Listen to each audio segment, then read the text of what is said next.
Assalamualaikum warahmatullahi wabarakatuh. Halo para pendengar setia Sobat Edukasi Nusantara.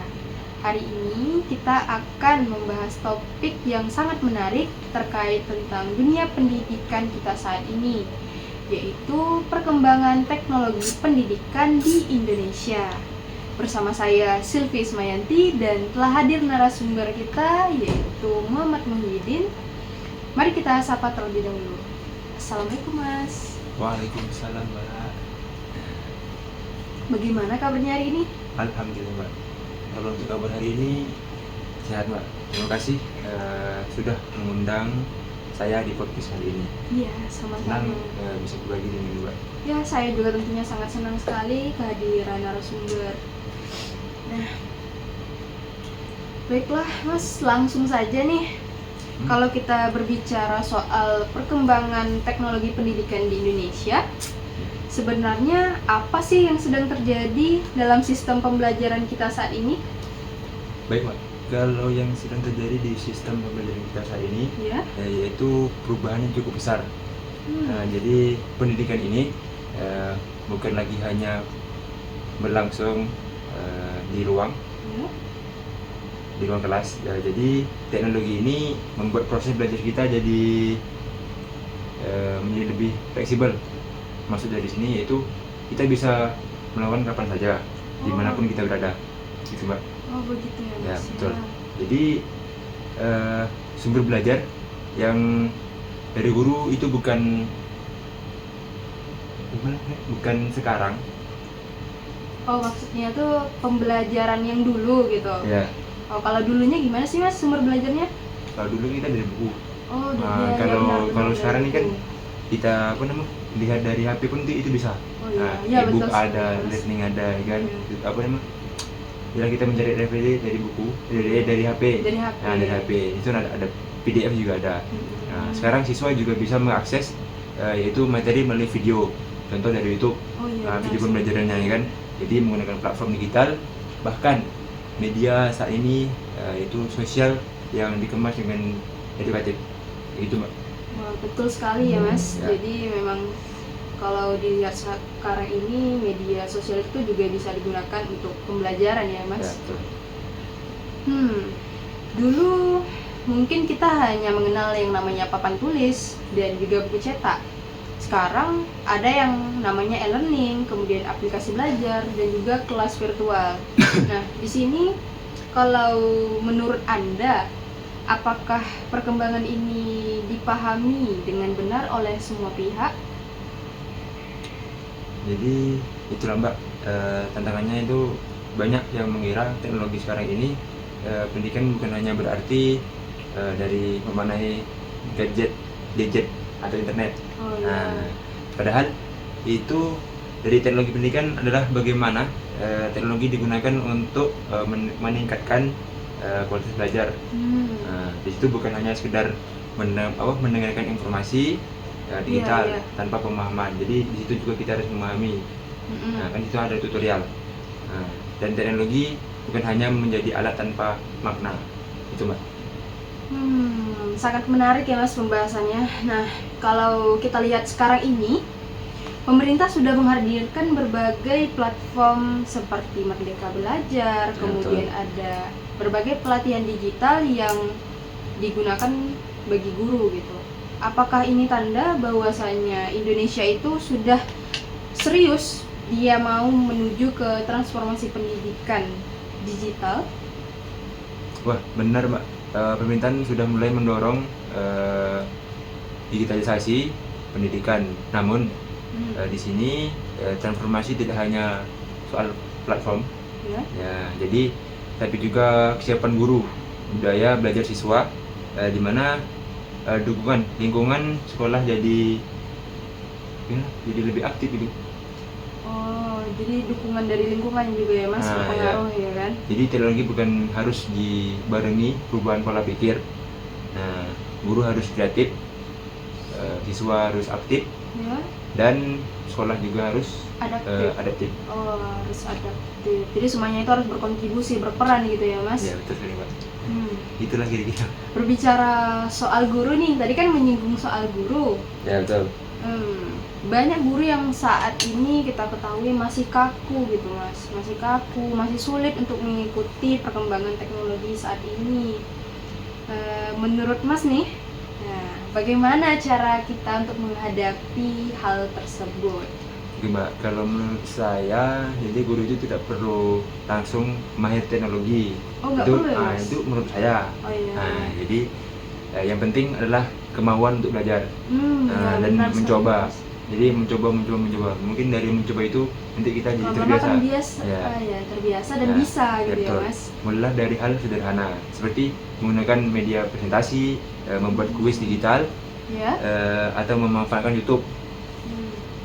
Mungkin link itu nanti kalau yang bagian entah SMP, SMA kan bisa dikirim untuk anak-anak itu belajar di rumah. Ya, betul. Jadi sebagai sumber belajar. Nah, perubahan besar selalu dimulai dari langkah kecil, baru nanti langsung besar. Itu, Mbak. Wah, sangat menarik nih. Saya setuju sekali dengan pendapat Mas ini, bahwasanya semua itu dimulai dari langkah yang kecil terlebih dahulu. Pasti kalau perlahan pasti lama-lama akan menjadi besar.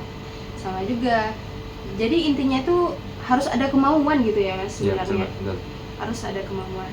Nah, tadi kita sudah membahas tentang dari sisi gurunya nih. Kalau dari sisi siswanya, nah sebagai siswa, kita pandang teknologi ini bisakah menjadi sebuah peluang sekaligus ancaman? Apa pandangan Anda tentang dua hal tersebut? Jadi kalau dari pandangan saya, Mbak ya, jadi teknologi ini bisa membuat siswa lebih kreatif jika digunakan dengan benar. Nah, itu, Mbak. Jadi mereka bisa belajar mandiri, mencari informasi, bahkan membuat karya. Oh, buat karya pun? Ya, betul, Mbak. Karya digital, contoh macam video konten di sekolah. Iya, benar-benar. Tapi teknologi ini juga bisa membuat siswa lalai jika tidak awasi gitu ya, Mas? Tidak dikontrol. Oh iya. Betul sekali. Jadi bisa jadi nanti digunakan malah untuk main. Oh iya, benar, Mas. Ya, seperti adik saya gitu juga, Mas. Betul. Jadi disinilah pentingnya pendidikan literasi digital, yaitu mendidik siswa agar tidak menggunakan teknologi dengan semena-mena. Wah, berarti ya harus adanya pengawasan ya, Mas. Dan juga harus pemberian pengetahuan bagaimana menggunakan teknologi itu dengan baik agar tidak disalahgunakan. Ada nggak? Ya, ada nih, Mas. Masih ada nih pertanyaannya nih. Banyak, Mas. Kalau kita membayangkan masa depan pendidikan di Indonesia saat ini, kira-kira seperti apa sih gambaran idealnya menurut Anda? Jadi kalau menurut saya, Mbak, yang saya bayangkan yaitu kelas yang tidak lagi kaku.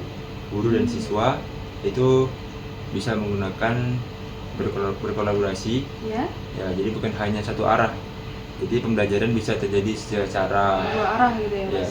Jadi secara fisik maupun digital tanpa mengurangi nilai pendidikan. Jadi teknologi ini hadir bukan menggantikan peran guru, melainkan pembantu guru.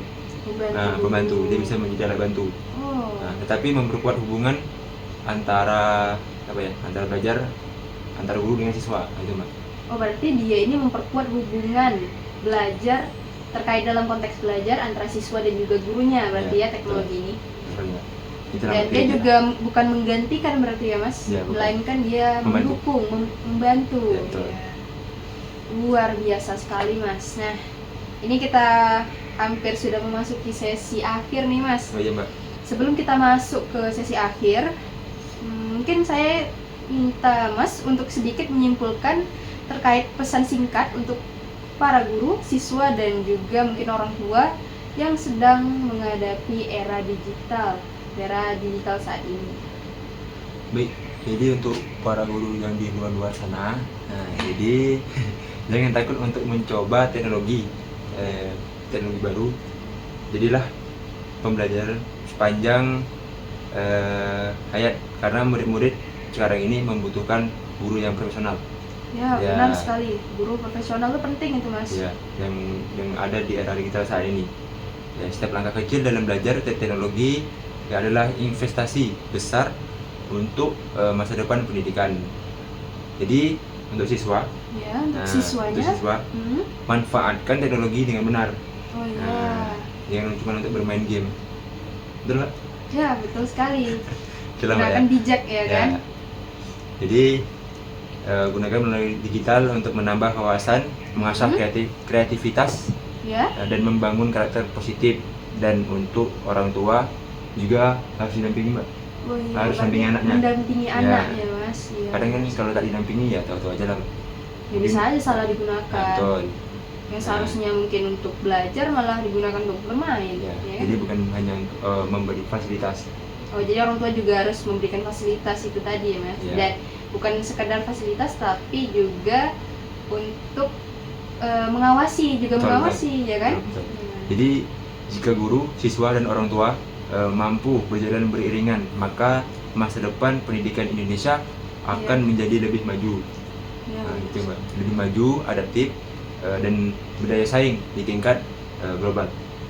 Itu mungkin, Pak, sekiranya dari saya.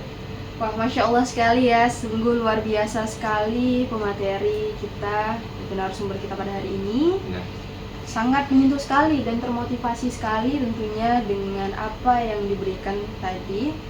Baiklah, terima kasih banyak Mas telah sama-sama, Mbak. Bersedia memberikan, luangkan waktunya di sini Ya. dan memberikan sedikit pembelajarannya juga di sini. Ya. Baiklah, semoga pembahasan ini menjadi semangat baru bagi dunia pendidikan kita saat ini. Sampai bertemu di episode selanjutnya. Saya pamit undur diri. Wassalamualaikum warahmatullahi wabarakatuh. Waalaikumsalam warahmatullahi wabarakatuh.